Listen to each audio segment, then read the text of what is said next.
നമുക്ക് ജമാഅത്ത് നഷ്ടപ്പെടുത്തരുത്.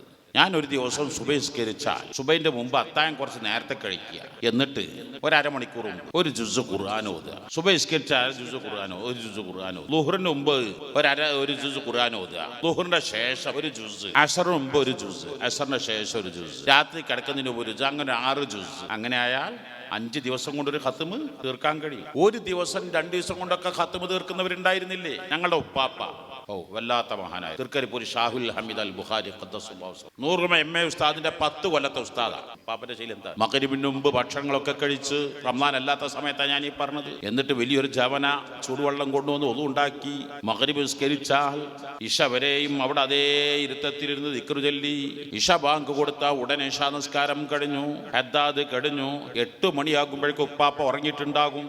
രാത്രി 12 മണി അങ്ങ് ഉപ്പാപ്പ എഴുന്നേറ്റ് 4 മണിക്കൂർ സുഖമായിട്ട് ഉപ്പാപ്പ ബാക്കി 2 ഭാഗം ഉപ്പാപ്പ ഹയാത്ത. പിന്നെ സുബഹി വരെ ഉപ്പ ഖുർആനാണ്. നമ്മൾ രാത്രി 12 മണി വരെ മൊബൈലിൽ നോക്കി. അധിക പേരും രാത്രി 12 മണി ആകാറില്ലേ ഉറങ്ങാൻ? കുട്ടികളൊക്കെ അങ്ങാടി തിണ്ണയിലും പീടിക തിണ്ണയിലും പലയിടത്തും കളിച്ച്